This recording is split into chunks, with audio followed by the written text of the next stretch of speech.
entreprises. Merci. La parole est à monsieur Philippe Kemmel. Merci, Monsieur le Président, Mesdames et Messieurs les députés. Ma question s'adresse à Monsieur le ministre du Travail, de l'Emploi, de la formation professionnelle et du dialogue social.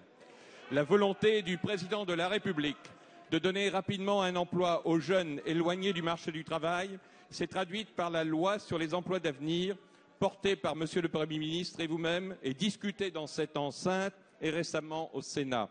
Le vote solennel se réalisera le 9 octobre. L'annonce de ces emplois donne beaucoup d'espérance aux familles et aux jeunes en difficulté, et aussi parce qu'ils attendent depuis trop longtemps, vous, à droite, écoutez cela, de l'impatience. Aussi, Monsieur le ministre, pouvez-vous indiquer quand pourront être signés les premiers contrats?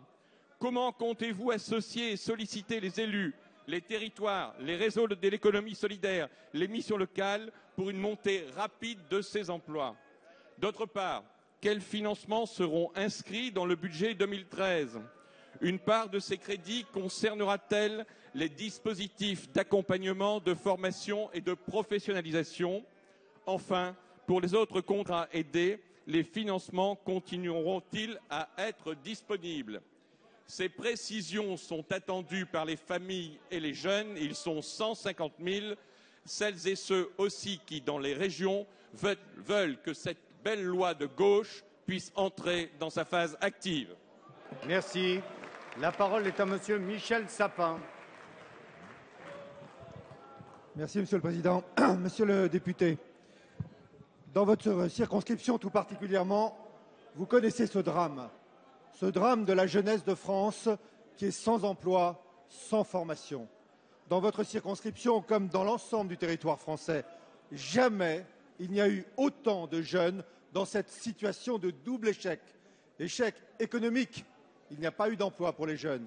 Échec éducatif, car à force de retirer des moyens à l'éducation nationale, eh bien, beaucoup de jeunes sont sortis sans la formation nécessaire pour réussir dans la vie. Et c'est à cela que nous voulons répondre, que vous voulez répondre, puisque vous avez voté très largement dans cette Assemblée les emplois d'avenir, avec ce beau projet des emplois d'avenir. Vous me posez la question de savoir quand. Très vite, puisque dès la semaine prochaine, et nous verrons ici qui vote pour et qui vote contre sur l'ensemble de ces bancs, dès la semaine prochaine, le projet de loi sera, je le pense, j'en suis sûr, adopté.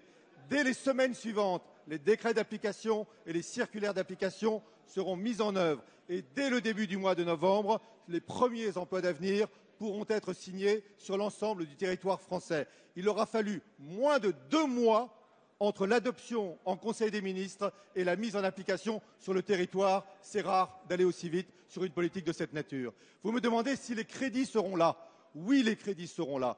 Dès cette année, les crédits nécessaires pour le paiement des premiers salaires de ces emplois d'avenir seront dégagés. Et pour l'année prochaine, ce sont 100 000 emplois d'avenir qui seront ainsi financés avec les crédits d'accompagnement qui sont absolument nécessaires. Et l'ensemble des élus, l'ensemble des collectivités locales et tout particulièrement les régions, le Pas-de-Calais, le Nord-Pas-de-Calais chez vous, seront mobilisés pour apporter la formation nécessaire. C'est cette formation qui permettra à ces jeunes, enfin, de pouvoir rentrer dans l'avenir avec de l'espoir.